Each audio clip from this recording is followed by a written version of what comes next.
So as we know 2025 चाहिँ सकिन लागेको छ र 2026 न्यू इयरमा चाहिँ सबैजनाले केही न केही रिजोल्युसन बनाउने नै होला। One of them might be to get a good physique होइन, मान्छेहरूले रिजोल्युसन बनाएकै हुन्छन्। बट 2025 मा जे गल्ती गर्यो 2026 मा पनि आएर मान्छेहरू त्यही गल्ती गर्नेछन्, जसले गर्दा उनीहरूको गेन हुने छैन।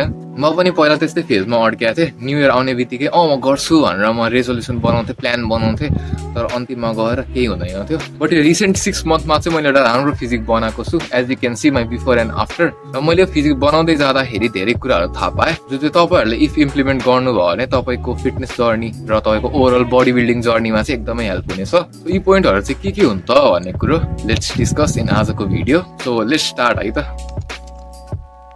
अब बडी बिल्डिङमा तपाईँको बेसिक्स भनेको चाहिँ तपाईँको एक्सर्साइज, डायट एन्ड रिकभरी हुन्छ, जसको बारे चाहिँ मैले पहिला नै भिडियो बनाइसकेको छु। सो यो भिडियोमा चाहिँ म त्यस्तो डिटेलमा जाने छैन। जस्ट सर्टमा भन्नु पर्दा एक्सर्साइजमा चाहिँ तपाईँले एउटा राम्रो स्प्लिट बनाउनु पर्ने हुन्छ र फेलियरसम्म एक्सर्साइजहरू हान्नु पर्ने हुन्छ। त्यसै गरी तपाईँको डायटमा चाहिँ तपाईँले एउटा राम्रो डायट बनाउनु पर्ने हुन्छ, जसमा चाहिँ सबै म्याक्रो र माइक्रो न्युट्रिएन्ट्सहरू एभाइलेबल होस्। मोस्टली प्रोटिन, तपाईँले आफ्नो बडी वेटको 1.5 टाइम्स प्रोटिन खानै पर्ने हुन्छ। र त्यसपछि आयो तपाईँको रिकभरीमा चाहिँ तपाईँले आफ्नो मसललाई रिकभर हुनलाई रेस्ट लिनुपर्ने हुन्छ, तपाईँले राम्रो स्लिप लिनुपर्ने हुन्छ। सो यी यस्ता कुराहरूलाई चाहिँ तपाईँले सबैभन्दा पहिला फोकस गर्नुपर्ने हुन्छ। फर्स्ट प्रायोरिटी चाहिँ यी कुराहरूलाई दिनु होला। अब चाहिँ मैले सिकेको कुराहरू बारे डिस्कस गरौँ है त। The first point is to consider your starting point. तपाईँ चाहिँ कहाँबाट स्टार्ट गर्दै हुन्छ, तपाईँको करेन्ट फिजिक कस्तो छ भन्ने कुरो तपाईँले कन्सिडर गर्नुपर्ने हुन्छ। जस्तै फर इक्जाम्पल म चाहिँ स्किनी फ्याट थिएँ। स्किनी फ्याट हुँदा चाहिँ तपाईँले बडी रिकम्पोजिसन गर्नुपर्ने हुन्छ। That means to gain muscle and lose fat at the same time. कतिले चाहिँ जस्ट अ मिथ हो भन्छन्, but it work for me and for the most of the people. If तपाईँ स्किनी फ्याट हुन्छ भने चाहिँ बडी रिकम्पोजिसन गर्नु होला। अब स्किनी फ्याट हुँदा चाहिँ तपाईँको बडीमा त्यति साह्रो मसल नै हुँदैन, जसले गर्दा तपाईँको कटिङ गर्दा पनि एकदमै स्किनी फिजिक हुनेछ। र तपाईँले बल्किङ गर्नुभयो भने त फ्याट झन् तपाईँको बढेर एकदमै नराम्रो देखिनेछ। त्यही भएर कटिङ वा बल्किङ त अप्सनै भएन if you have skinny fat physique. अब जसको स्टार्टिङ पोइन्ट चाहिँ फ्याट छ बट अलिअलि मसल पनि छ भने चाहिँ तपाईँ कटिङ गर्न सक्नुहुन्छ, बिकज कटिङ गर्दाखेरि चाहिँ तपाईँको त्यो मसलहरू देखिनेछ र एउटा राम्रो फ्रेम पनि बन्नेछ तपाईँको बडीमा। इफ तपाईँको स्टार्टिङ पोइन्ट चाहिँ स्किनी छ भने तपाईँले बल्क नै गर्नुपर्छ। बट रिमेम्बर डर्टी बल्किङ चाहिँ कहिले पनि नगर्नु होला। अलवेज डु लिन बल्किङ, किनभने डर्टी बल्किङ गर्नुभयो भने तपाईँको मसलभन्दा बढी फ्याट एक्युमुलेट हुनेछ बडीमा र पछिबाट त्यो फ्याटलाई लुज गर्न एकदमै गाह्रो हुन्छ। सो अब सेकेन्ड पोइन्टको कुरा गर्नु पर्दा चाहिँ second point is walking. Walking चाहिँ किन यति इम्पोर्टेन्ट हुन्छ भन्दाखेरि वकिङ भनेको तपाईँको एउटा लाइट कार्डियो मात्र नभएर डिफ्रेन्ट कुराहरूको सल्युसन हुन सक्छ। पहिलो त यसले क्यालोरी बर्न गर्छ नै गर्छ होइन, त्यसपछि तपाईँको हार्ट हेल्थको लागि पनि एकदमै राम्रो हुन्छ। प्लस तपाईँको मुडलाई पनि यसले राम्रो बनाउँछ बाई लोवरिङ यो कर्टिसोल लेभल। पछि तपाईँको कोलेस्ट्रोललाई पनि यसले कन्ट्रोलमा राख्दछ।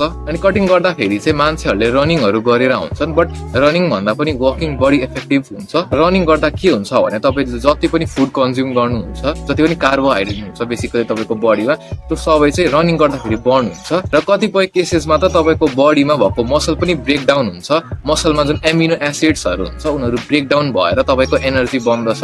बट वकिङ गर्दाखेरि त्यस्तो केही पनि हुँदैन। वकिङ भनेको तपाईँको एकदमै लो इन्टेन्सिटी हो र वकिङ भनेको तपाईँ लामो बेरसम्म 1-2 घन्टासम्म नै गर्न सक्नुहुन्छ विदाउट गेटिङ एक्जस्टेड।